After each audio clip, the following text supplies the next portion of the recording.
staying on the topic of Huawei and getting back to some of the interviews that were done by the CEO, Ren Zhengfei, he says he's not going to pick up Donald Trump's phone call. He says he's not interested, which I think is funny. I think it's the perfect thing to say to somebody like Trump. He's like, what do you mean you're not going to pick up my phone call? He's not the type of guy that's used to having his phone call not picked up. He admits that U.S. sanctions are going to cut into Huawei's 5G lead, which has taken a very long time to accumulate. And the assumption, of course, should be that they've invested a lot of money, not just effort, not just time, not just energy, but money as well into getting this lead. Again, quick breakdown on the telco market when it comes to these types of cell components that will be inside of your network. There's not that many players capable of delivering 5G or cell towers, the equipment that's in them in general.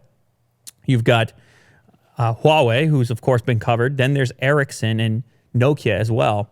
Those two companies, of course, no longer major players in the smartphone specific space. I haven't seen those brand names in a little while, but nonetheless, still major footprints in the equipment that goes into cell networks. Now, those companies based in countries, of course, with different political connections to the United States. You have Finland and you have Sweden represented there. And it appears that the administration in Washington, Trump, and presumably the FBI, NSA, and so forth, are far more comfortable with the network infrastructure of the U.S. being based on Ericsson products or Nokia products, probably to do with the fact that the political structure of how those countries interact is more in line with what they're used to or what they're comfortable with. So, but anyhow, their products, based on my research, are more expensive when delivering the same thing.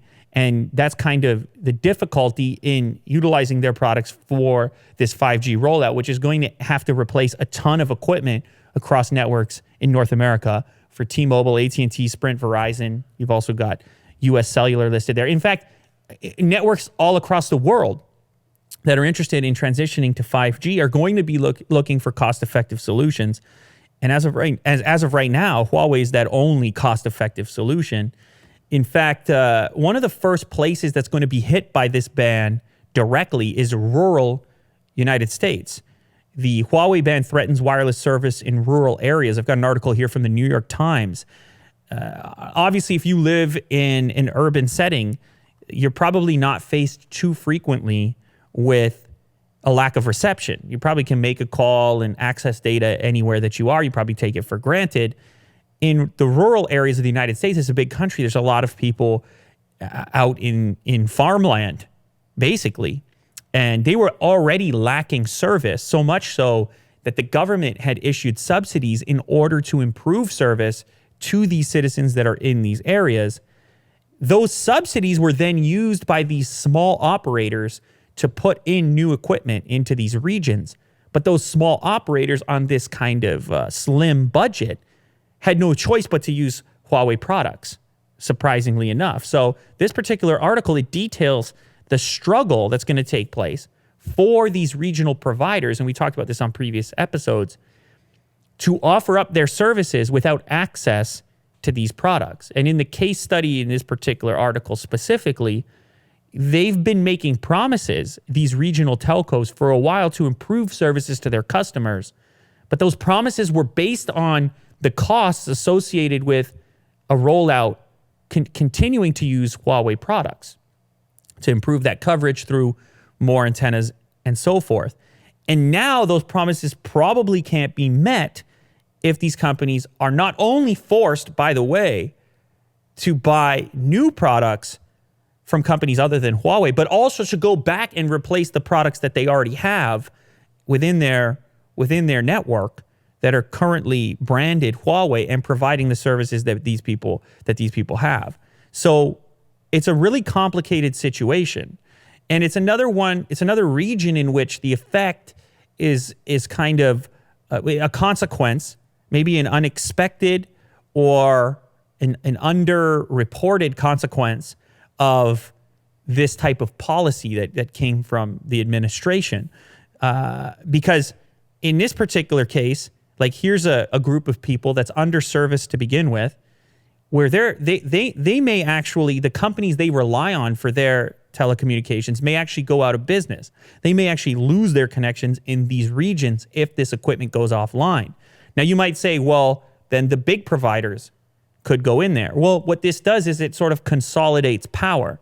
It means only a handful of carriers are going to be able to play because only a handful of carriers will be able to afford the equipment costs coming from companies other than Huawei. So you might be sitting around waiting a long time for a company as well, like Huawei or Verizon, to care enough with the size of the market that they're already responsible for, cashing checks for. Do they really want to go into the average Montana farm, Northeast Montana farm, to get a couple more customers?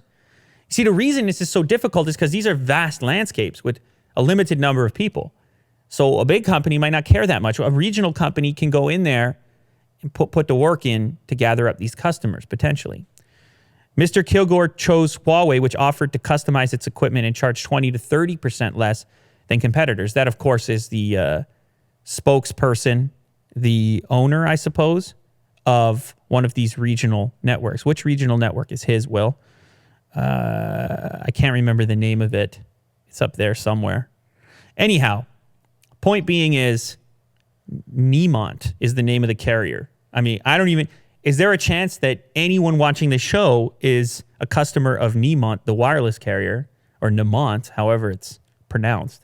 Probably not, but these carriers are out there somehow. And apparently within these carriers, Huawei is currently installed for about 25% of the equipment within these networks. Who would have known?